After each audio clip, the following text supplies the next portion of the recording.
Welcome to The Mortgage Voice with Jeff Barton, your voice in the mortgage industry. Each week on this program, Jeff and his guests share their expertise, personal anecdotes, and the latest industry news to keep you in the loop. Now, to provide you with insight and help you navigate the consistently changing world of real estate lending, here is your host for The Mortgage Voice, Jeff Barton. Welcome back, everybody. I'm Jeff Barton, your voice in the mortgage industry. Thanks very much for tuning in, and thanks very much for listening each and every week. We're on a number of different stations in a number of different states, and we really appreciate the response that we get. You know, we get a lot of response from our daily show as well, which is on LinkedIn as well as Facebook. It's the Mortgage Minute. And I probably get more from LinkedIn than I do I have probably 2,000 or 3,000 followers on my LinkedIn page. And every now and again, I get people who are not connected with my LinkedIn group, but who actually see the video. I don't know how any of that works. But the feedback is good. It's positive. The information that we give, yes, it can be redundant if you listen each and every week. But most people, they sample it. They listen to it a couple of months later. They might listen to it again. So we have a revolving group that comes to the show, listens to the show, and is grateful for the information. That's a lot like what we get on Facebook, a lot like we get on Instagram. And we talk about rates, and we talk about programs, and we talk about all things related to real estate, what's happening in the market. We bring to the show a lot of great guests who have experience well beyond what I do, which is basically talk to you and bring these people to you. I have been a CEO of a company for a number of years that does loans and does some real estate. But for the majority of the time, I've been doing the radio show and the television show, and I'm really grateful that we're allowed to be able to bring that to you. COVID has brought a whole new level of issues and problems to the lending world, to the real estate world, and we're trying to figure out each and every day how to get through that.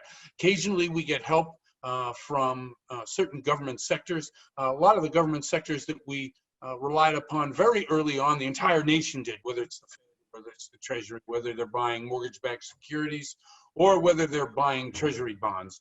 All of this helps stabilize the market. In fact, it helped lower interest rates to such an extent that we are now getting huge pushback from FHFA. Now, if you consider that when we started COVID in March, let's say March 15th, when the president came on and said, look, we gotta chill, everybody's gotta stay home for a couple of weeks, which really put a damper on most businesses and most working out of the house. At that time, we had interest rates probably at 3.5%. Well, we've lowered that by at least a point, maybe even further since that time, 4 or 5 months later. The FHFA, which is the authority that oversees Fannie Mae and Freddie Mac, they're the secondary market that purchases from lenders those types of loans, which are guaranteed by Freddie Mac and Fannie Mae if you meet the guidelines, which probably I would say 70–80% of the loans out there are like that. So what has happened is the overseer of Fannie Mae and Freddie Mac, FHFA, Federal Housing Finance Authority, has decided to implement a new fee, an additional fee on top of the one they're already charging, i.e. you're a lender, Malibu Funding, deliver loans to Fannie Mae. You used to charge us, let's say, $1,000 a loan. Now they're going to charge us $2,000 a loan.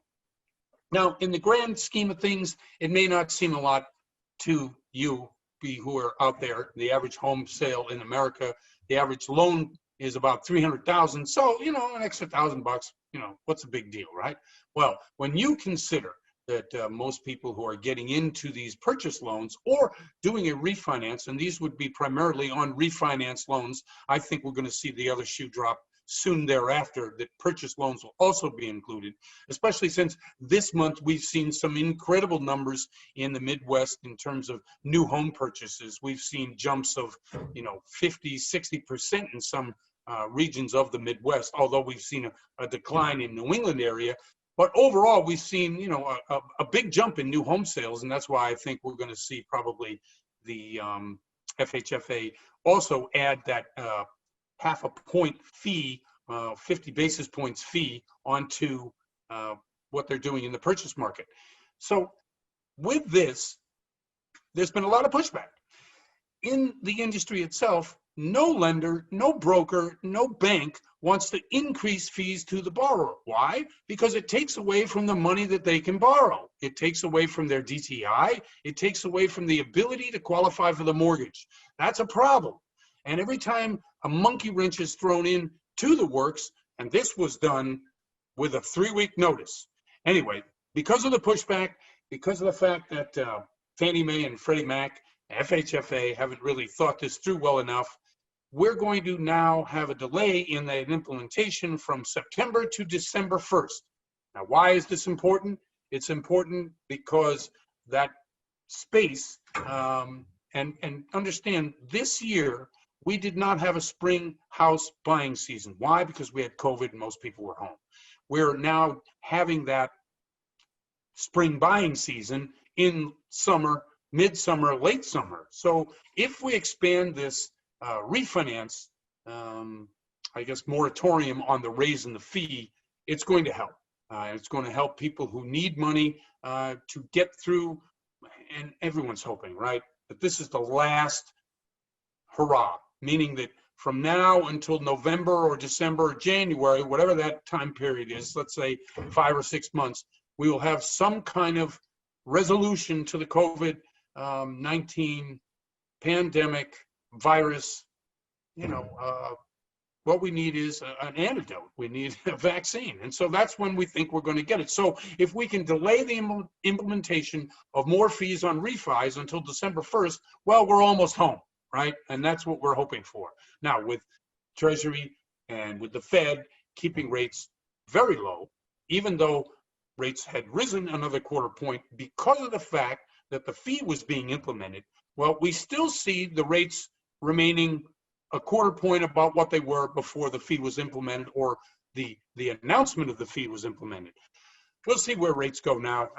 Let's just quote a couple of rates now for you today. Let's see, the 30-year fixed rate loan, 3.9%. That's up a little bit today. 15 years at 2.60. And by the way, that the 15-year, okay, so let's say you bought a house 2 years ago at 3.75%. You now want to get into a 3% loan.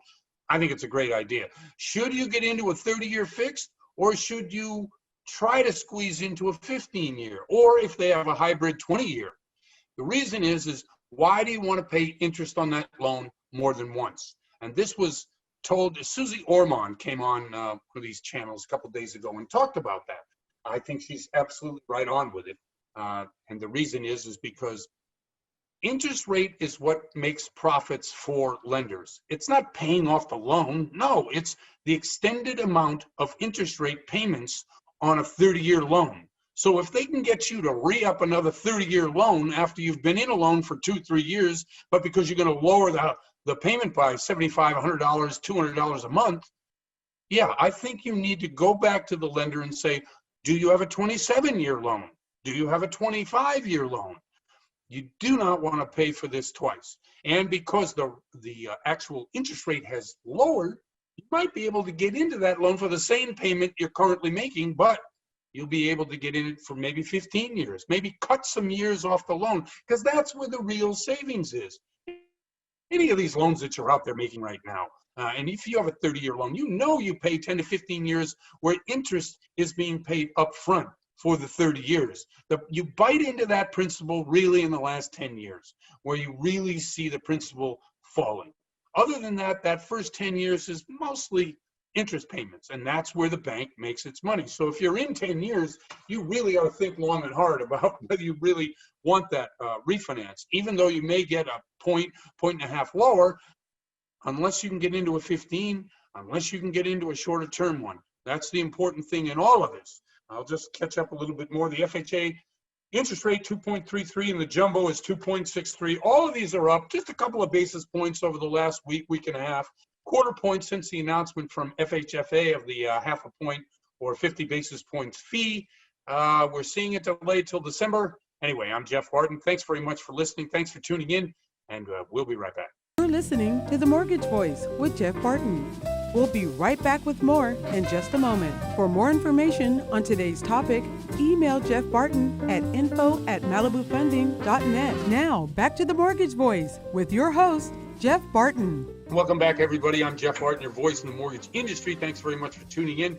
Thanks very much for listening each and every week. We're on 5 stations, 3 states. We're on YouTube, Jeff Barton, the Mortgage Voice. We're on the Big 8 podcasts. And of course, if you want to see us on a daily for the Mortgage Minute, go to LinkedIn. If you look me up on LinkedIn, Jeff Barton, the Mortgage Voice, you can find me, or on Facebook.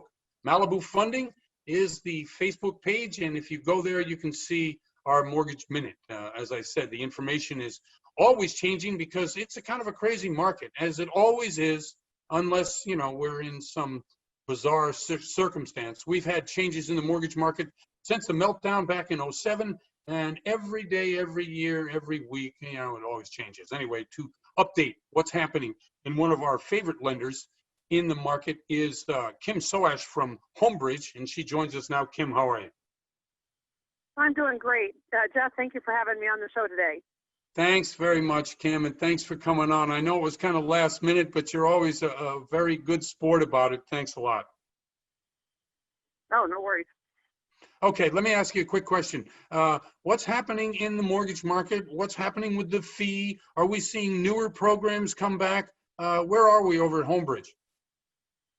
Well, at Homebridge, it's kind of exciting that rates have been at an all-time low. I know they're very low everywhere, but we've been enjoying very low rates, so that's been exciting. It had been pretty ordinary for a little while, where we were really just doing, Fannie and government, like everybody else. But we did introduce jumbo coming back to the marketplace probably about a month ago. So now we have a jumbo loan to offer, which is very, very nice. Very nice. And we've gotten a lot of good, I've got a good pipeline going with the new jumbo product. Tell us about it. Tell us what the limits are, what the qualifications might be. Well, it's going to be 80% is the max LTV. So borrowers are going to need to have 20% down. And that's if it's owner occupied. If it's non-owner occupied, it's really how it's going to work. Okay. They could do 80% cash out up to $1 million if it's owner occupied. If it's not owner occupied, if it's like a second home or investment, then 70% is going to be their max on cash out. It's going to require 700 credit score, so you don't have to have pristine credit, but you're not going to be able to do this loan if you're under 700. Do 1 to 4 units. It's a good loan. It'll go. It'll do $1 million. I'm priced out one just a few minutes ago for Riverside County because Riverside really struggles. Everything is jumbo. Right. So just $710,000 loan amount, but because their loan limits are so low, it's nice to have a jumbo to come in and rescue those types of properties. But it'll go as high as $3 million. So you could do 70%, 75% LTV up to $3 million. Okay, so let me ask you a couple of questions. Product in the mix of things. Right. Let me interrupt you just quickly because you said a lot of different things. This is on a purchase loan, right? It'll do purchase, rate and term refi, and cash out. Okay. So you will do cash out. What are the cash out? Owner occupied, second homes, and investment properties. I see. Okay. So. Well, that's good. I mean, and what are you seeing as a mix from purchase to refis? Are you getting a lot of these jumbo refis, and what are the rates starting at? The rate is pretty good. You'd have to. The rate is, the borrowers, probably have to come in, with cash to close. Their closing costs. You're not going to get a lot of credit. But it's pricing. I priced out quite a few of them today at 3.5%. So that's not bad on a jumbo. That's good. No, I think that's actually pretty good. I was quoting rates earlier in the show, and I think we were quoting 3.63 for jumbo. So yeah, if you're doing 3.5, that's below what I'm seeing as a general rule on an average nationally. So that's pretty good. Yeah. No, in fact, some people were telling me today that I was quoting a rate that the competitor was going to be at a cost, and we were at par. So I pretty happy with this product. And, sometimes you get something and as a new product launch and then it doesn't really price out that great. You might as well just not have it, because nobody uses it. But this came out and quickly we've got a lot of files going with this new jumbo. So it's pretty exciting. We underwrite it too. So it's not, we're delegated. So you don't have to have two underwriting processes where, we underwrite it and don't send it someplace else, have a second review. So you don't do that. Is that what you're saying? We do not do that. We're delegated to underwrite them ourselves. Oh, that's excellent. Now, I know that that's not a standard type of situation. You must have obviously very good investors purchasing these type of loans. Have you seen that more recently come back with other products or just this jumbo? Well, only jumbo's back. I've really been keeping my fingers crossed, hoping that the non-QM products would come back so that I could offer something that was more designed for the self-employed borrowers that to qualify with bank statements or things like that. I just don't have that right now. We're hoping it's back. We're hoping that we have it before the end of the year. So we'll see. I was hoping that the HELOCs were going to come back, that we could do the piggyback first and second. Right. Pardon me. And that hasn't come back yet either. We're kind of hoping those are the two things that we were kind of, it was nice to have in our product mix last time we talked, and I don't have those today, but we are hoping that they'll come back. It's just this whole pandemic has, and on the amount of forbearances and the different things that were going on in our market have made investors a little bit nervous about doing things that are more creative. But if you do Fannie and Freddie, just your regular Fannie Freddie loans, we still do 1-year tax returns if that's what you're underwriting. If your automated underwriting gives you that finding, then we're going to follow that finding. On the purchase market, okay, so we're dealing with a lot of different refinances because the rates are so low. Do you see purchase? There's been an explosion of new home purchases in the Midwest. Do you see that here as well? And are you kind of surprised at the I guess the values coming in? Blown away by that. In fact, when all of this first happened in March, and we were, February, March, and we were trying to get our bearings on this new normal, I really thought with the amount of forbearances that they were handing out like candy at the time, me too. We would maybe see people, going into foreclosure, losing their homes, maybe the return of the flip market. And I just never would have predicted the purchase market to just be out of control. So, homes selling for more than the asking price and multiple offers and lots of pressure to close purchase loans. And they're coming into a market that's slammed with low rates. So turn times aren't what we were boasting about before either. We probably all just need a little patience right now and, know that everyone's doing the best they can to go as fast as they possibly can. But the purchase probably easily 50-50 right now. That then half my volume is purchased. Okay, what would you recommend to a real estate agent who came to you or came to somebody that you were helping in terms of the turn times? I mean, everybody wants 30 days, 30 days. It's kind of the mantra. But if you were honest about it, what would you say would be the realistic turn times on a purchase? Well, I would say that everybody wants 30 days. There's a lot of them out there that want 21 days, which I think you might have bumped your head if you're asking for 21 days. But 30 days, we're really trying to hit 30-day marks. I think 45 days would be awesome if there were more realtors willing to put their offers together with 45 days. I know that it's very competitive out there, and everyone, sellers want to take that shorter offer, that shorter turn time. Everyone wants things to go faster. Probably, I would just ask for, patience in this time. We're just in some really unprecedented territory. There's a little bit more at the end of the loan that we do now to make sure that borrowers are still employed, and the verification of employment was kind of a simpler, quicker process than it is today, and it's not overly laborsome or time consuming, but it's just additional. And so we're doing it 10 times during in a market that's backed up. Just adds another day, or another day or two under some circumstances. Well, one last question for you. Who do you like in the Stanley Cup? Well, once the Kings were not in it, I I kind of know. lost a little bit of interest.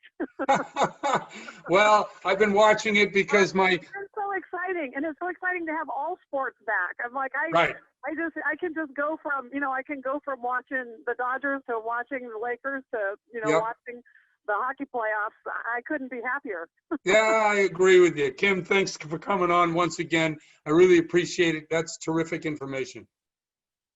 Thank you, Jeff. You have a great day, and thanks for having me. I appreciate it. Thank you very much. That's Kim Soash from Homebridge. I'm Jeff Barton, your voice in the mortgage industry. We'll be right back. You're listening to The Mortgage Voice with Jeff Barton. We'll be right back with more in just a moment. For more information on today's topic, email Jeff Barton at info@malibufunding.net. Now, back to The Mortgage Voice with your host, Jeff Barton. Welcome back, everybody. I'm Jeff Barton, your voice in the mortgage industry. Thanks very much for tuning in. Thanks very much for listening each and every week. We're on a number of different stations from Albuquerque, New Mexico, all the way up to Las Vegas, Nevada. And we have been searching mightily for a local realtor down in the Albuquerque area. So if you're listening right now and you're a realtor and you want to come on the radio each and every week, please give me an email, give me a call, anything you can do. I'm Jeff Barton, the Mortgage Voice. You can see that on YouTube. We're also on the Big 8 podcasts, which are they're plentiful. You can get a hold of me. I'm everywhere. But anyway, with us today, once again, filling in the gaps to my knowledge, which is extensive in the mortgage area, is Luke Mankey. He works for Malibu Funding, the sponsor of the show. Luke, thanks very much for coming on the show. Yes. Thanks for having me back again, Jeff. Okay, so I know you're on vacation or you're living large, but out in the wilderness somewhere. Where are you right now? I'm in Bend, Oregon, but my mother came down for the weekend, and she asked me yesterday before she left, she said, "So when are you actually really going to go on vacation and take time off work?" I'm like, "I don't have that choice right now. Our only choice is we can work from anywhere." So because my wife is now able to as well, we might as well just decide where we want to be. So it's still Monday through Friday, full-time gig, but at least I'm able to work in an RV park here in Bend, Oregon, and it's been a nice change of scenery, kind of avoiding all the fires and serious heat down in Southern California for a few weeks. You know, the fires, we haven't talked about it on the show. Disasters affecting mortgage rates and mortgage programs, certainly in anything to do with warehouse lines and lending, it's a real concern. How are you seeing it affect your particular business? Gosh, I don't know if it is. I think COVID is probably having the largest effect on everything, and all these self-employed borrowers that we're having to kind of navigate and make sure that they're on, like, a solid foundation and still have revenue coming in. And the wildfires haven't affected it quite so much, but it's just, I haven't had any clients, and most of them seem to be more in Northern California where they're affected. And so all the clients that I've dealt with haven't had too many issues with that other than just, that poor air quality and the heat. But yeah, COVID seems to be the thing that's really wreaking the most havoc right now on the industry, or just causing us all to adapt and adjust and kind of find a way to satisfy all those requirements and overlays.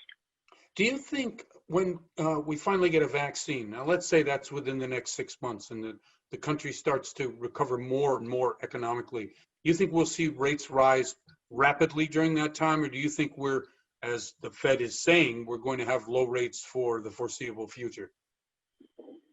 Gosh, right, I wish I knew exactly. that answer. I don't know. That is a great question, and I could argue it both ways, what's going to happen. I mean, I think it would make sense that they would trend back up a little bit because we'd be on a solid foundation. The economy would be humming more. People would be back at work. There's already decent spending, but it would just be that much better. So what's the point of having, rates under 3 if everything kind of gets back to normal with the vaccine? But gosh, I don't know. Something's got to happen to slow this down, because this purchase market is just going crazy with what these values are doing. It's great for agents and everyone that's selling because everything just goes so quickly. And these rates are obviously adding to that. But, it's going to be an interesting quarter 2 and 3 of 2021, I think, kind of where we are. Yeah. Tough to Hey, say. when you're first interviewing clients, you do most of your business referral, but let's say you get somebody in the door that you don't know and you start to interview them, and it looks to be a program that you're not quite sure whether you can go Fannie or Freddie, or you have to try to seek out a program. Not you specifically, but in general, do you think loan officers turn that kind of business away because it's just too tough and it's too busy and you really should spend your time on closing deals rather than solving somebody else's problem? How do you think the industry plays out right now when it comes to situations like that? Yeah, I mean, it can be.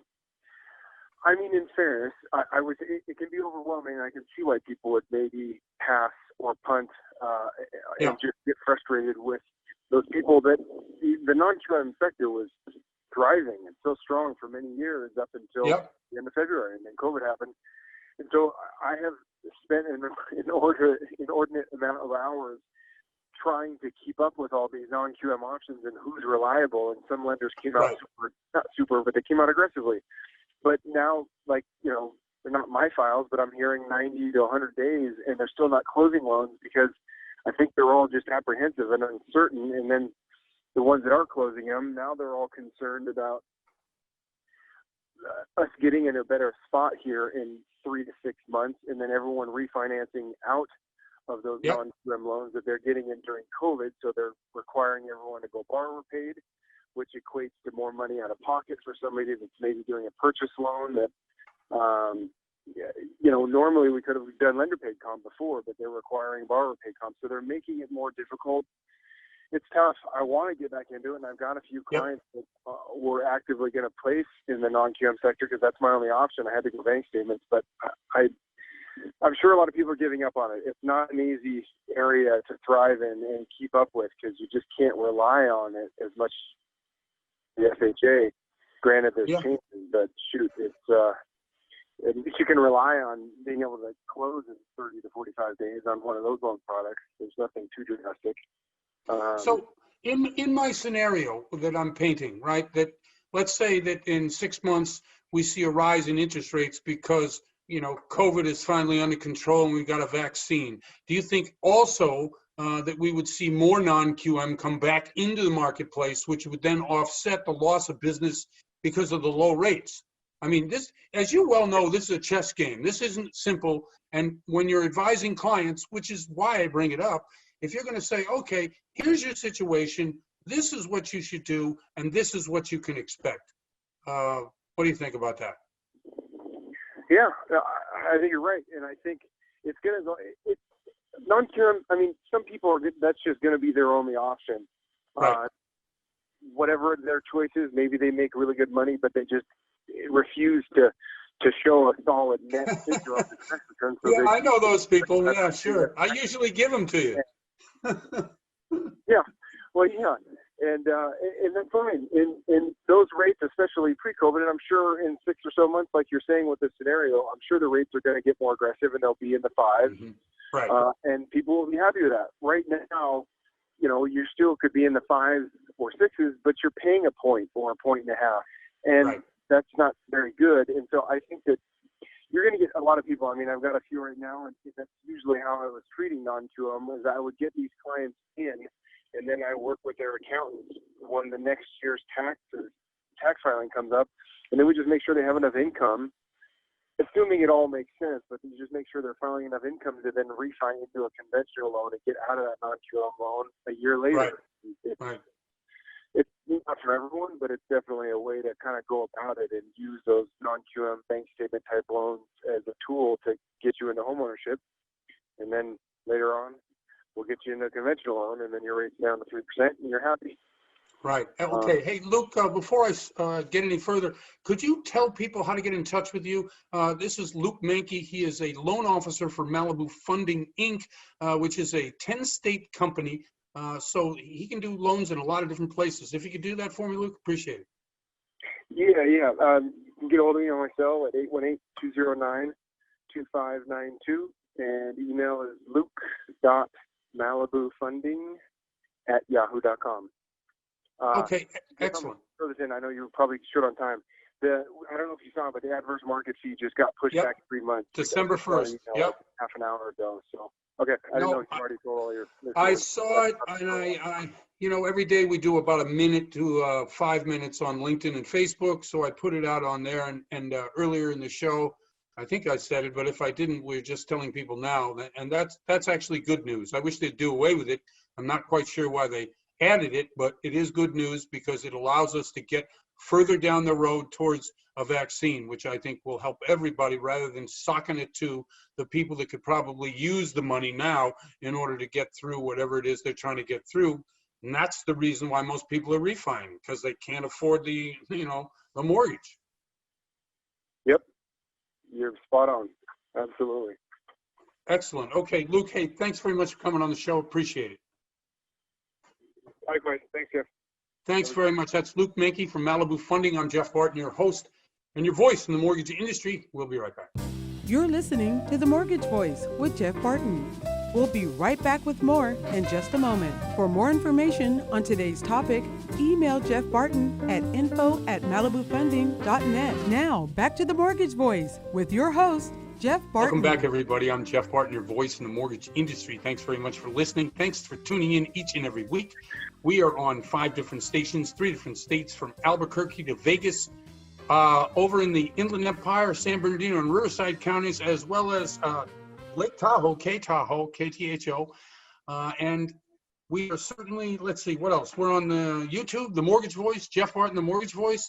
We're on 8 different podcasts, the Big 8 they call them, and bringing you information about mortgages and real estate. Certainly we have a interesting market in that we have a lot of the economy which isn't operating quite well, but the real estate end of it is booming as the low interest rates may be fueling that, and lack of inventory. But I'm not the expert on that. I brought one on the show. She's been on the show several times before, Julie Peisner over at Sotheby's, and she works both in San Francisco market as well as out in the Tahoe market. You are expanding, growing. How are you, Julie? Thanks for coming on the show. I am well, thank you, Jeff. Doing as well as can be expected, and right. also homeschooling 2 kids. Oh, you didn't mention that part on the pregame. Yes, I can imagine. Now you're to mention another thing that you got to do. How is that working out? Exactly. Well, it's working. I mean, they have their computers, and we do the best we can. But we would all rather have them be in school, and they would like to be in school. So hopefully someday in the near future that will happen. Well, yeah, so we spend a couple of minutes in each segment. We talk a little bit about what the prognosis for the future is. And one of the things about the real estate market is that sellers have been holding back, putting their houses on the market for whatever COVID-related issues. What are you seeing about that? Yeah. Well, so what happened in San Francisco, as I'm sure, in a lot of other places, is, typically our spring market is the busiest time of the year. And it's when prices usually go up and, lots of stuff going on. So, of course, none of that happened. Market came to a screeching halt. There was, very little inventory and very little, going on for several months. But real estate is classified as an essential service, so we were still working a little bit. And once we realized that, this was going to be the way of the future for a while, we started putting things back on the market. And then, I think a lot of it was also the displacement of people and people moving for jobs or people, losing jobs. So a lot of the big shift in the market, and so lots of inventory. And so, the delayed spring market inventory, and then just the, people leaving San Francisco. And so there's a lot of inventory on the market there now. And it has mostly, except for single family homes, which are still always a hot ticket, like the condo market has turned into a pretty decent buyer's market. Lots of inventory, lots to choose from, and prices are, I wouldn't say going down, but they're flat. I see. Markets around San Francisco, like Marin, Sonoma Bay, where you can get a single-family home with a big backyard, those markets are still pretty good. I see. And the interesting connection between San Francisco and Tahoe is that it's almost and has always been this kind of, extension of the Bay Area. We call it the Bay Area backyard. And so a lot of people who ended up working from home chose to go to Tahoe. We have a house in Tahoe, and we've been here. I go back and forth, but we've been here for, several months now because my husband can work from home here. And, it gives everybody what they want, the space and, the climate and everything. So the Tahoe market has just seen an insane boom. Right. And I liken it to the San Francisco market from 3 or 4 years ago. Multiple offers, cash buyers, lots of Bay Area buyers. So that's kind of how things are right now. It's pretty nuts. Now, do you think because of the fact that people are afraid of the coronavirus, that is that why they're leaving the city, or is it because they now see that the future of employment is going to be more accepted to work from home? That seems to be the positive of what's going on. I think it's more the latter. I don't think. I mean, there's still plenty of people that live in high density housing, Sure. and actually, San Francisco, the numbers for the COVID numbers for San Francisco are pretty good. We're almost off the watch list. So San Francisco has been very good about, maintaining their social distance and wearing masks and all of that. But I think, like you said, it's the latter. It's people knowing that, for the foreseeable future, they're going to be working from home. And if they don't have to be tied to, a Silicon Valley commute, Sure. then, they could be anywhere, then why not take advantage of, being up by the mountains? And, Tahoe's great summer and winter, so that's why it's popular. It's beautiful there. Are the fires affecting where you are and anything in between you and where you go with your, traveling back and forth to San Francisco? Yeah, unfortunately, I actually got stuck. Yeah. And, it's another thing. San Francisco last week, I got stuck because they closed the freeway in Vallejo. But there was a big fire north of Greenville, and so the air around Truckee is still not that great.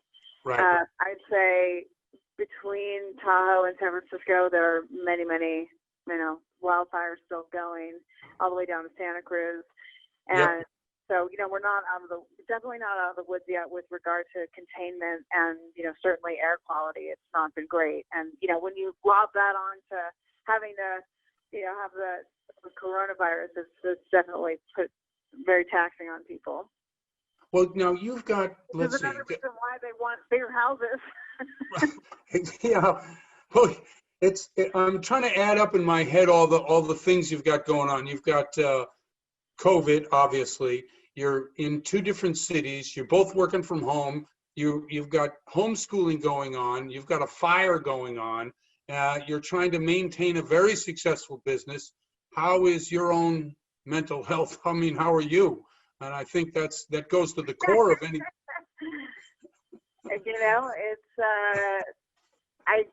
I'm good. We're all healthy, so can't complain about that. Right. It certainly is not something that I would like to continue doing long term. Right. No, I know. My kids are long gone, and I don't want to do this anymore. I am losing my mind half the time. Oh man. Exactly. So it's a lot to balance, but we're all healthy, and that's all that matters. In the long run, yes, that's true. Okay, Julie, shout out your phone number.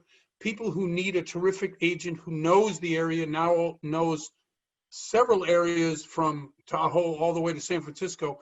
How do people get in touch with you?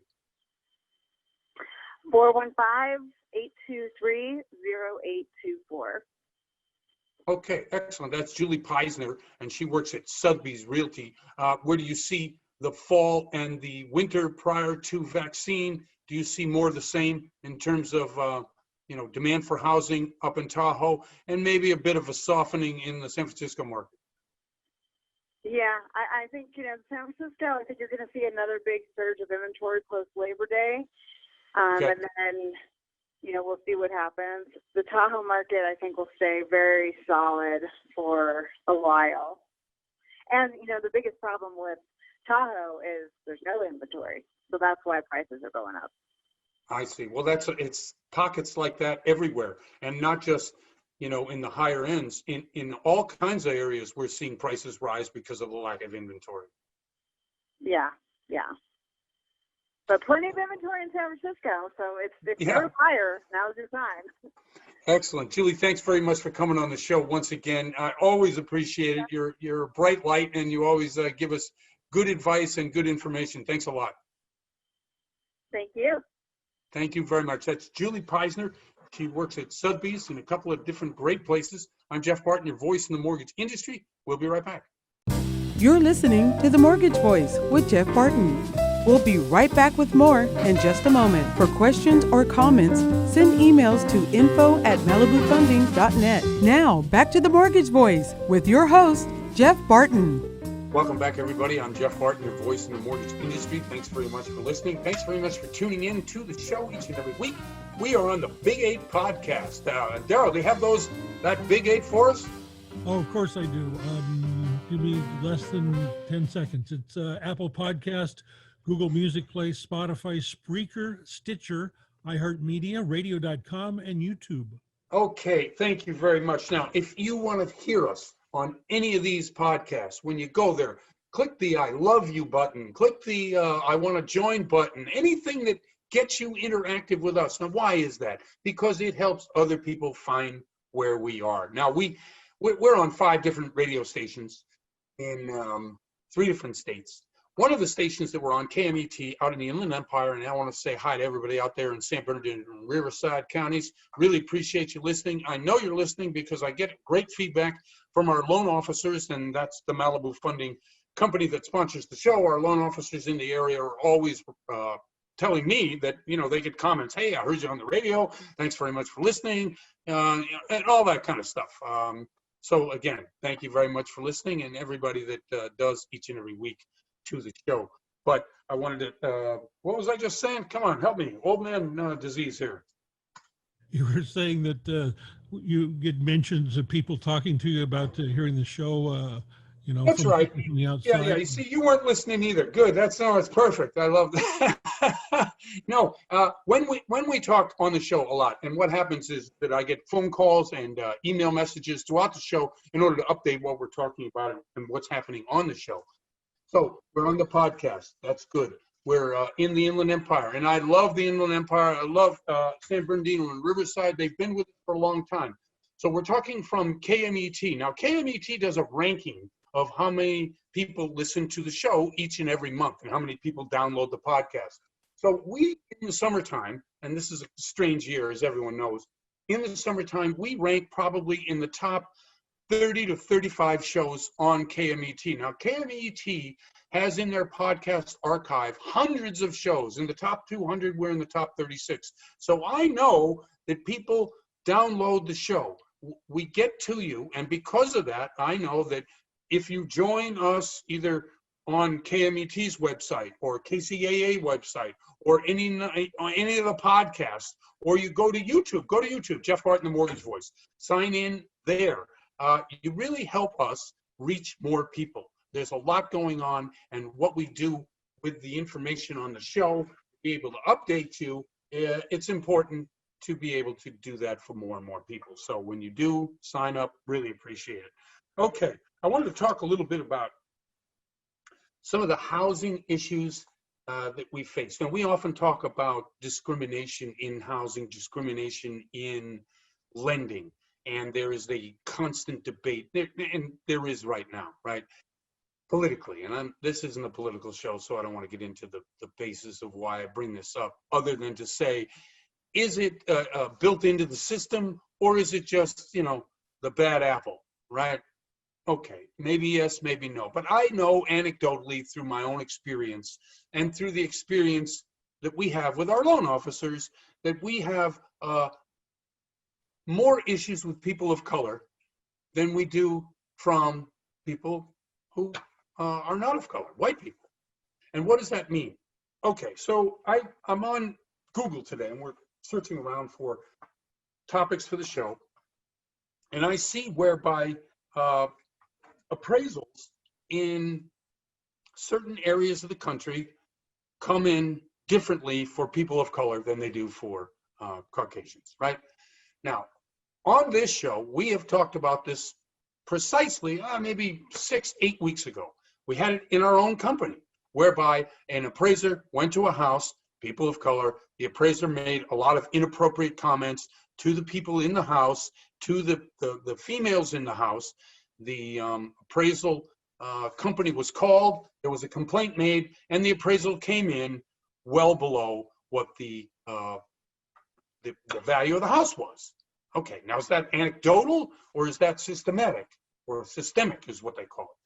So anyway, today on Yahoo, I saw an exact same thing happen to a different people of color in a different city, but that they had an appraiser come in the house, and their house compared very favorably to another housing development very close to them. These were older homes built in the 50s, but the appraisal came in at $330,000 when in the Caucasian neighbors it was $450,000. So they redid the appraisal. Now, when they redid the appraisal, the people who were in the house, who owned the house, understood anecdotally or systemically that this happens all the time. So what did they do? And I think this is shameful, but it's what they did, and it worked. They took any evidence that there were other than white people in the house, meaning that it was colorblind. You couldn't tell. They took family photos down. They took books of a certain author and put them away. They removed any indication as to who owned the house from the property. They got another appraisal in. The property, instead of at $330,000, which by the way was $100,000 less than their white neighbors, and then the property at this point with the new appraisal, with everything removed, came in at $465,000, which was really what it should have come in at originally. Now, is that anecdotal or is that systemic? I don't know, but it's wrong. Whatever it is, it's wrong.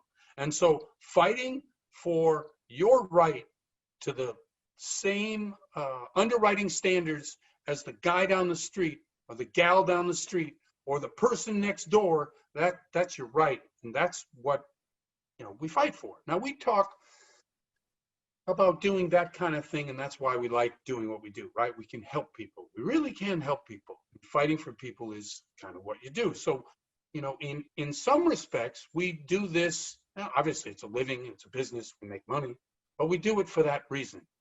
Now, my grandnephew joined the Army 2 days ago and was sent to Fort Benning, Georgia. Now, that's service, real service in a very uncertain time, in a very uncertain world. And he has decided to join and to serve his country. Now, he has had in his head to be a nurse, to really serve people. That didn't go in the direction he wanted it to, so he joined up, and he's now, in the service.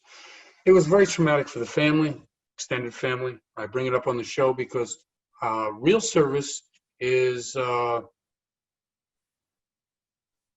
it's one of those things that you have to sit and think, would I have done that when I was his age? Now, Daryl, we were kids, right, during the Vietnam War. Yeah, pretty much. I think they abolished the draft the year I turned 18. Okay. So I'm a couple of years older. I was in a couple of drafts. I was in no shape to make a decision as an adult. I had no supervision. It was very similar to a lot of things going on today in terms of the upheaval of the country and what things were going through. But to make that decision, my grandnephew, and I talked to his father briefly through a couple of texts, and I know his mom. I knew his mom when she was a little kid, when my sister was raising them by herself down in Tennessee. And it's just, it gives you pause. My other niece, her particular husband, just finished his 4th tour of duty in Afghanistan, his last tour. I don't know how they determine that. I don't know. But I wanted to say thank you for people who serve. I mean, as I said, we as mortgage loan officers say, yeah, we serve the public interest and we try to fight for. These people are really fighting for it, and we have no idea what's going to happen in the future to people in the military. But we, always want to say we appreciate the service, appreciate people who enter into that field. It's a difficult decision to do, and we're proud of them here at the Mortgage Voice. And I want to say hi to William. Thank you very much for your service. Again, appreciate what you do and how you do it, and good luck, and may God watch over what you're doing. Anyway, I'm Jeff Barton. I'm your voice in the mortgage industry. Thanks very much for listening this week, and we'll see you next time. You're listening to The Mortgage Voice with Jeff Barton. For more on today's topic, visit www.malibufunding.net.